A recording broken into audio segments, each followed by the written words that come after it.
empezamos a hacer peticiones de información, no solo a la Secretaría de la Defensa, también a Policía Federal, a Marina, a PGR, información acerca de lo que ha ocurrido en materia de seguridad pública y combate a la delincuencia organizada.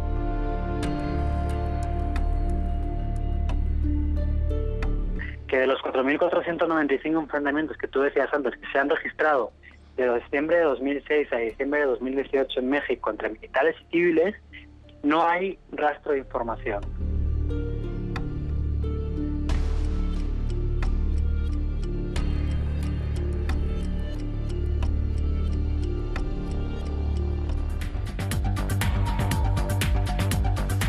Bueno, Pablo Ferri, gracias que está con nosotros. Pablo Ferri es escritor y periodista. Pablo, bienvenido, ¿cómo estás? Muchas gracias. Es un gusto que estés por aquí. Pues igualmente. Hay como varias cosas que has hecho de las cuales dan ganas de conversar, pero antes de ello, ¿qué haces en este país? O sea, ¿qué te lleva a tomar la decisión de venir a vivir a México? Fue hace unos años ya, fue en 2011. Había acabado la maestría un año y medio antes. Estaba trabajando, me aburría y tenía 2 amigos acá de la maestría, así que renuncié. ¿Estabas en dónde? En España. ¿En dónde? ¿En Madrid? No, en Valencia. Yo soy de Valencia, trabajaba en la delegación del país allá. ¿En Valencia? Sí, que aún no existía, ya no existe. Y entonces nada, renuncié y vine para acá porque esos 2 compañeros de la maestría me dijeron, vente y algo haremos. Y sí, pues vine para acá, compramos un carro. A ver, ¿los que estaban en la maestría también eran españoles? Era una mexicana y otro español. Ajá. Sí. Y compramos un carro y decidimos viajar y trabajar. Llegar hasta lo más lejos posible. Al final llegamos hasta Chile. Oye, pero pues es lejísimos, perdón. Sí, es un rato. Es un rato, es lejísimos. Y trabajar y reportear, que es lo que nos gustaba, ¿no? ¿Y qué encontraron ahí? ¿Publicaron algunas cosas estando en ese viaje para el país? ¿O para otros medios? Publicamos para el país, publicamos mucho con el Universal en esa época, con la revista Domingo, que estaba entonces... Sí. Dirigida por Salvador Frausto, y hicimos una serie de reportajes contando el narco que no es México, o sea, cómo era, o sea, aquí se habla mucho de narco y de lo que es y lo que no es, pero qué hay fuera, ¿no? Y pensábamos que en esa época nos estaba contando y pensamos que era interesante, ya que aquí pues, era la puerta de entrada al mayor mercado mundial de consumo de drogas, que venía antes, ¿no? Sí. De dónde venía la coca, de dónde, claro, etcétera. Y publicamos mucho allí, en el Universal publicamos una serie de varios reportajes. Nos fue muy bien, además luego acabamos escribiendo un libro. ¿Cuál fue ese libro? Se llama Narcoamérica. Narcoamérica. Narcoamérica, claro. de los Andes a Manhattan. De los Andes a Manhattan. 55.000 kilómetros, sí. El rastro de la cocaína se llama. Ajá. Eso salió en 2014 y luego nada, ya pues volvimos a México, cada uno hizo un poco el camino. Lo suyo. Sí, por su cuenta. Y yo estuve en el Universal unos meses, me salí y entré al país ya. Ya. Sí. ¿Regresaste en algún sentido? Sí. ¿Por qué te dedicaste a este negocio? Más bien estoy pensando, no ahorita, que seguramente has de haber encontrado cosas fascinantes y dices, no me equivoqué a lo mejor, pero digamos uno piensa, tienes 10, 12 años, ¿te gustaba esto? ¿O pues, querías ser el centro delantero del Valencia o qué? No, que va a jugar tenis de mesa, fíjate. ¿Ping-pong? Sí, sí. Ah, Miguel nomás. Sí. Siempre me jacto de que llegué a estar en el top 100 de dobles de la Comunidad Valenciana. Oye, espérame, no ha de ser fácil eso, ¿eh? Bueno, no ha de ser sencillo. Ahorita mismo ya te digo que no lo haría ni de broma. En aquella época no creo que fuera mucho más de 100. Ahorita no lo harías ni de exhibición. No, tengo una mesa en casa, fíjate, pero ya hace rato que no la uso. Sí. Pero bueno. Bueno, es un llamado de atención. Hago un llamamiento para que alguien venga a jugar. Es un llamado de atención, sí. Sí, ¿no? Como dicen. No, fíjate que mi madre es periodista, pues, una tradición, pues empezó a trabajar a los 19 años. Sí. Y aunque ella se ha dedicado siempre a temas de crónica política, a mí siempre me interesaba mucho que me contara lo que pasaba, ¿no? Y todas las historias que me contaba me parecían apasionantes, ¿no? Tan apasionantes que luego me defraudó mucho dedicarme yo a ello allí. Claro. Pues no me interesaba tanto a mí, me interesaba cómo me lo contaba mi madre, pero pensaba que quizás... Qué interesante. Claro, había cosas que quizá a mí me interesaban tanto como a ella le interesaba lo que le interesaba. Y desde luego así fue en cuanto me salí de España un rato, ¿no? Sí que, claro. Sí, aunque fíjate que en esa época también... ¿A qué edad, Pablo, a qué edad saliste de España? Bueno, yo tenía... ¿De Valencia te fuiste a Madrid o de Valencia te viniste a México? No, Valencia me fui a Madrid, hice la maestría, y me volví a Valencia y luego vine a México. Y salí de España, que tendría pues el 2011, hace 9 años, a los 24. ¿A los 24? Sí. Claro. Sí. Porque como si es una edición, ¿qué dijo tu mamá? ¿Que te vaya bien? Pues sí. ¿Qué va a decir, no? ¿Qué va a decir? Es que difícil. con cuidado. Oye, con cuidado, por supuesto. Oye, mira, sé que sería muy largo de conversar por todas las aristas que tiene. Muestro este libro que he tenido oportunidad de revisar, no leer a detalle, que se llama La Tropa. Es muy interesante. El subtítulo yo se lo voy ahorita a leer, nomás que lo tome la cámara, para que usted ahí lo vea, que está en Editorial Aguilar. Y resulta que más que una pregunta, es como una afirmación, ¿no? O sea, es un tratar de responder por qué mata a un soldado.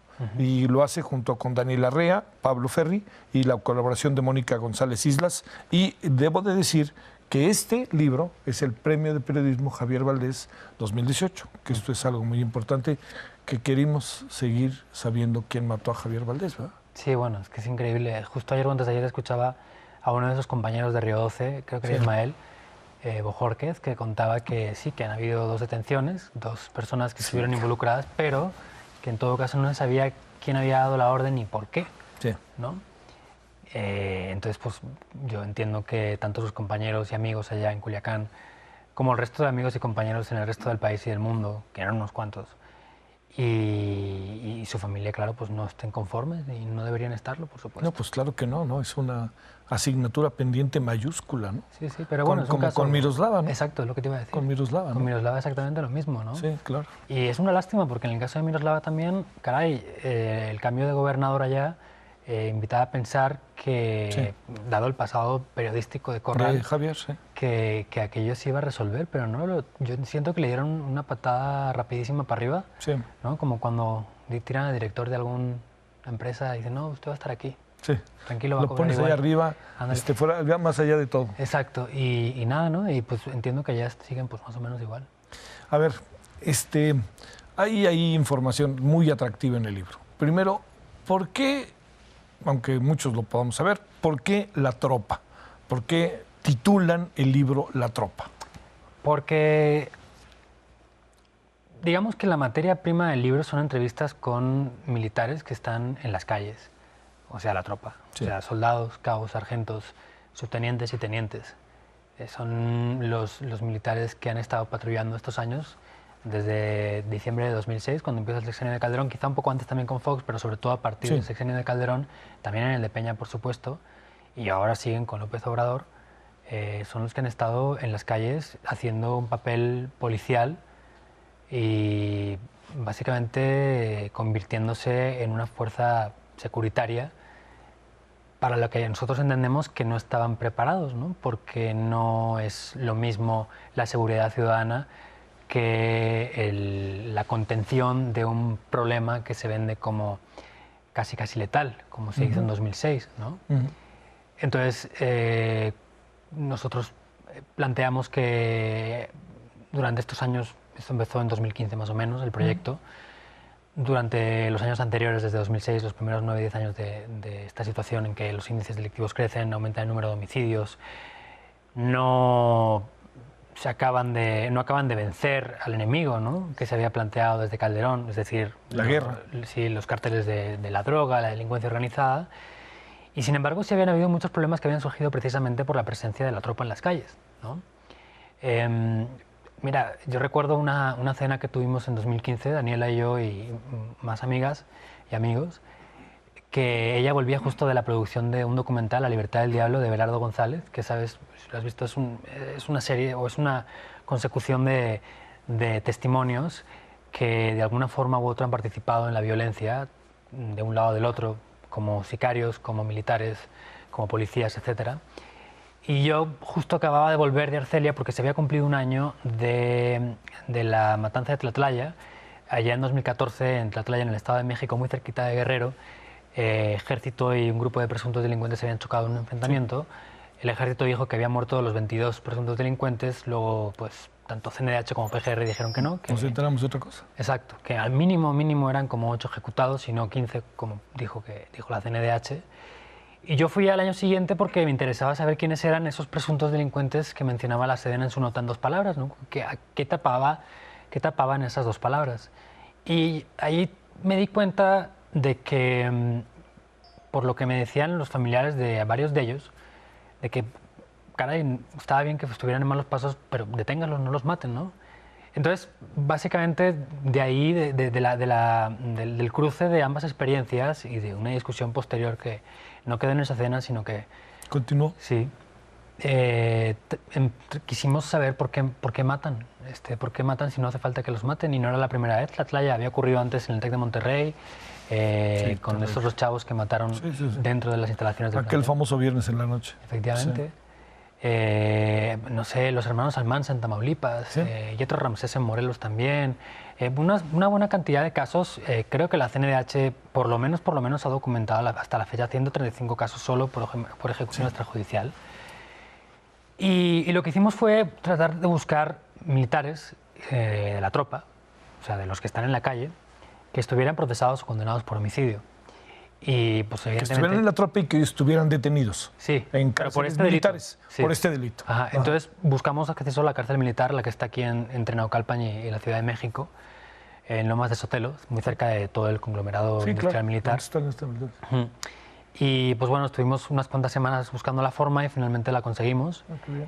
Nos pusimos en la lista, bueno, nos puso un interno en su lista de visitas y ya pues nada, empezamos a ir y pues estuvimos 2 años, un poco más, yendo casi cada jueves a platicar y sacamos, creo que son 6, 7 entrevistas de allí.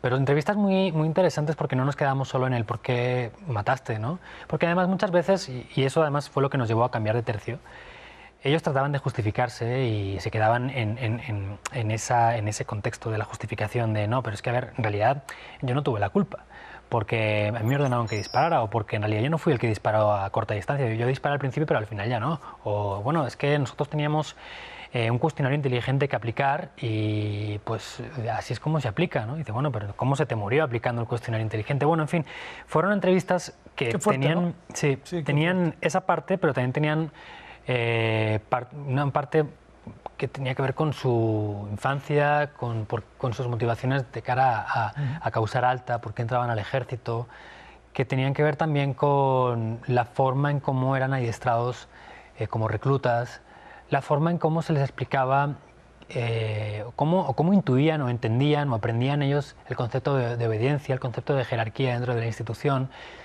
Y también, claro, el concepto o la construcción de la imagen del enemigo, ¿no? Que en esa época nos interesaba sobre todo mucho.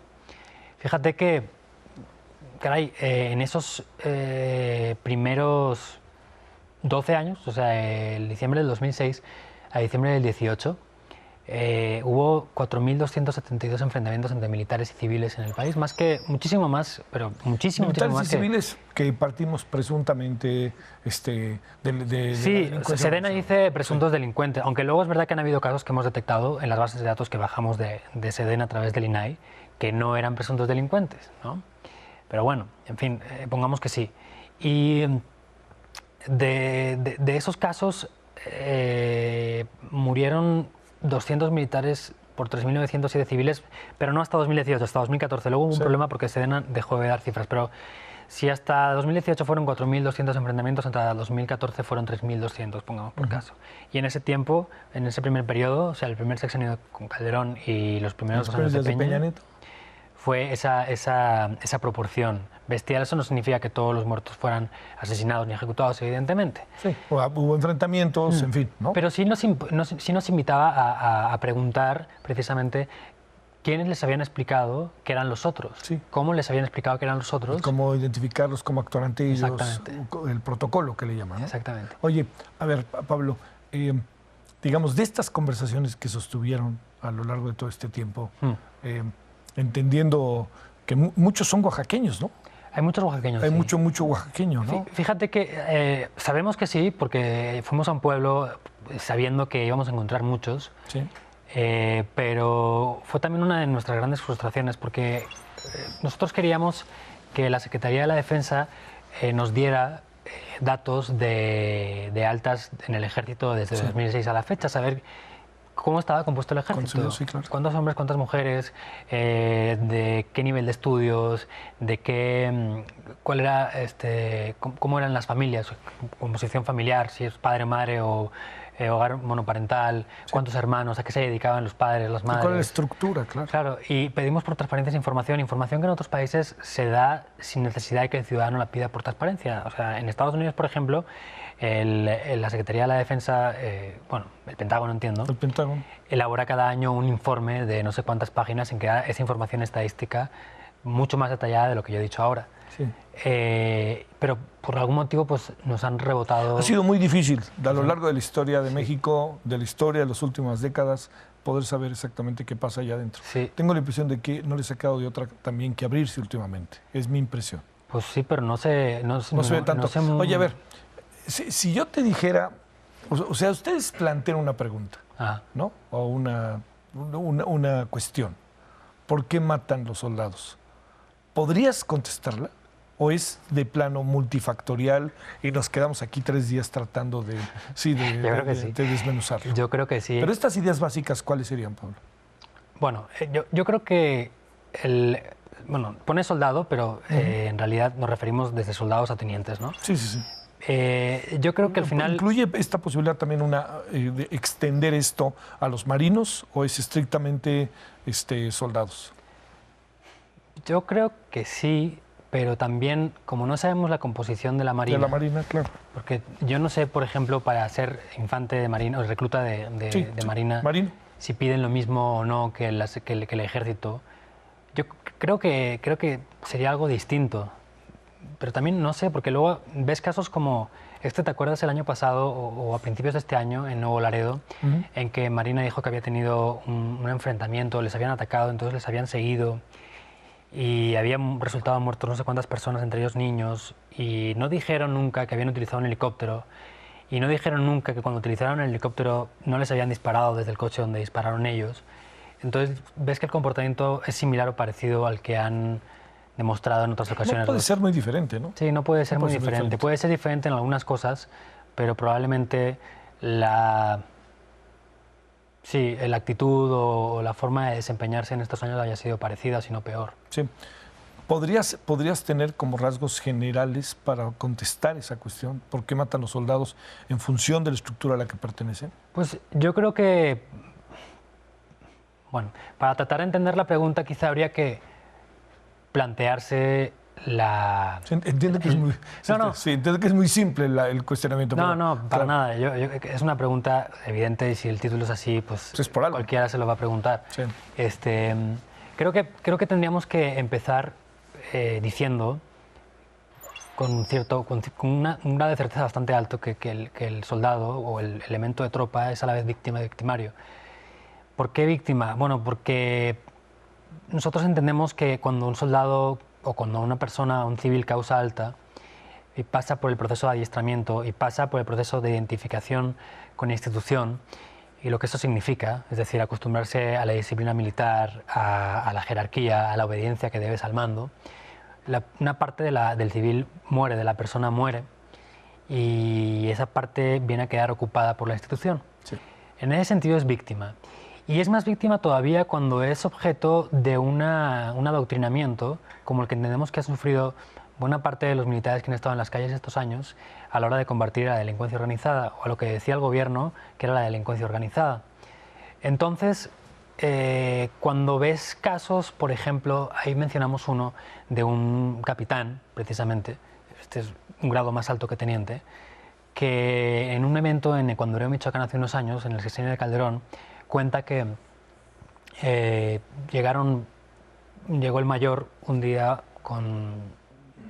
organizó una salida con dos civiles que no sabía quiénes eran, que luego se sabe por la lectura del expediente que llegaron el día anterior porque los secuestraron militares, y el capitán los ve al día siguiente cuando este mayor organiza la partida o el viaje a un cerro cercano, y entonces el mayor le da la orden al capitán de que los mate. Porque dice que habían matado a unos militares no sé qué tiempo antes. Por supuesto, por lo que dicen ellos, sin pruebas ninguna. Pero es el mayor y le ordena a un capitán, que es un inferior, que lo haga. Y el capitán se niega. Y a nosotros nos impresionó mucho eso porque en esta discusión eterna sobre cuánta culpa tiene un soldado, bueno, sí, los andes jerárquicos, todo eso. Nos sorprendió mucho esta situación y la ponemos porque nos parecía extraordinaria, ¿no? Entonces, fíjate el grado de presión que tiene una persona como este capitán de hacer lo que le piden que haga, que no es cualquier cosa, es matar a alguien, que se dice muy pronto, ¿no? Matar a alguien desarmado, matar a alguien por la espalda, matar a alguien... Matar a alguien. Sin saber realmente Sí, ¿por qué? nada. Claro. Sí, exactamente, matar a alguien. Déjate de más explicaciones. Sí, ¿no? claro. No sé ni quién es, ¿no? Entonces, todo esto que tiene que ver con la pugna dentro de una persona, de la institución, encarnada en ese momento en el mayor que te dice que mates a alguien, y tú que sabes que eso no se hace, nos parece muy violento y, caray, casi, no sé, pero asesino, ¿no? Sí. Oye, a ver, déjame plantearte, Pablo, la otra parte del componente de todo esto. Yo te diría, ¿cómo puede reaccionar un militar cuando tiene enfrente a alguien que es, o tú o yo, casi, cuando se trata de otro nivel de las cosas, ¿no? Cuando no se trata de esto que hace referente a Tlatlaya, o lo que contabas del capitán, del teniente que le dice cumpla órdenes, en fin. Sí. Bueno, de hecho hay un capítulo que es el 6, que se llama Matar o Morir, que justamente trata de eso. Porque, claro, justamente en los comunicados de prensa de Sedena... El deber es el deber, perdón, ahorita me llamó mucho la atención uno de los capítulos, ¿no? De los incisos, bueno. el deber es el deber, Sí. perdón. No, digo que en el 6, que si quieres matar o morir, si no me falla la memoria, creo que habla de un sargento que cuenta uno de los enfrentamientos en los que él ha estado. Es un sargento que conocimos en Tamaulipas, una oportunidad muy interesante para reportear, porque un teniente que conocimos por otra situación, en otro momento, nos invitó a saltarnos los permisos de Sedena y acompañarle a su base de operaciones que él comandaba fuera de su cuartel unos días, ¿no? Entonces, en la frontera de Tamaulipas, que era donde más, es el estado donde más enfrentamientos han ocurrido estos años, con mucha diferencia con los demás. Entonces, este sargento contaba varios enfrentamientos y sí era muy interesante porque damos por hecho lo que sucede en ese momento, que tú preguntabas, ¿no? Y dice, pero ¿cómo es eso, no? Pues da miedo, o sea, ¿cómo no vas a sentir miedo? Y luego da rabia y luego yo creo que son sentimientos muy difíciles para ellos de explicar. Primero porque no han tenido tiempo de explicárselos a sí mismos. Ir al psicólogo en ese contexto es prácticamente una rareza, por no decir una cobardía. Y, caray, él dice que nunca, claro, también no sabes cómo tomártelo, pero él recuerdo que decía que él nunca sintió miedo, que cuando ya estás ahí la adrenalina te ayuda a subir, pero que sí había compañeros suyos que se bloquean y que justamente en un enfrentamiento en el que él estaba, un compañero suyo se bloqueó y cuando él está diciendo, oye, levántate porque te vas a quedar ahí, le dieron en la pierna, ¿no? Y él tuvo un gran problema, por cierto, porque luego además, cuando a ti te hieren, la Secretaría de la Defensa, no recuerdo en qué sexenio, emitió un oficio en el que tú, como soldado militar herido, tenías derecho a subir de grado. Y él le hicieron, o sea, todas las perrerías del mundo para que no lo hiciera. Al final lo consiguió porque era muy persistente, pero caray. Pero sí, son mucho miedo, yo creo. A ver, ¿ya presentaron el libro o no? ¿O qué? No, hasta el 29. El 29 de mayo lo vamos a presentar en la Casa de Refugio Tzilaltepetl, allá en La Condesa. Ah, claro, sí. En la Biblioteca Javier Valdés. Sí. Y vamos a estar, pues, Daniela, Mónica y yo, y va a estar Gris, la viuda de Javier, y va a estar John Gibler, y va a estar... Hay alguien más, si no me acuerdo el nombre. Marina es editora, es amiga nuestra, pero luego... Ahorita te acordarás. Con otro... A ver, nada más para un último asunto. ¿Cómo se enteraron que habían ganado? ¿El premio? Sí. Pues... Eso está bien, ¿no? Sí, sí. Lo digo, claro. sobre todo porque lo que representa un premio de esta naturaleza, siendo Javier Valdés quien fue. Mira, no, me acuerdo que nos llamó yo no estaba con Daniela ese día, nos llamó, creo que Ricardo Cayola. Sí, mira. Un día por la tarde. Y creo que le llamó a Daniela, pero no contestó, entonces me llamó a mí. Entonces, cuando yo le llamé a Daniela, entonces ya se cruzaban los teléfonos porque luego le llamó él a ella. Bueno, sí. estas cosas. Y qué bueno. Sí, sí. Bueno, felicidades. ¿Nos podemos sacar una foto, sí, Pablo? cómo no. A ver, es una foto aquí para nuestro archivo. Sí, sí. Vean, ¿Cómo nos pues, ponemos así? Muy solemnes. Muy solemnes. No, pero felicidades por el libro. Pues muchas gracias. Que ya anda circulando. Por cierto, yo lo he visto en varias librerías, en Gandhi, lo he visto Sí, sí. en el Péndulo, en varios lados lo he visto, por si lo quiere conseguir. Creo que está en Porrúa, lo vi también. Yo creo que están todas. Sí, están todas. Sí, yo creo Bueno. que están todas ya. Muchas gracias. Gracias, Pablo. Que estés muy Gracias. bien. Pásala bien, hasta la próxima. Adiós. Gracias.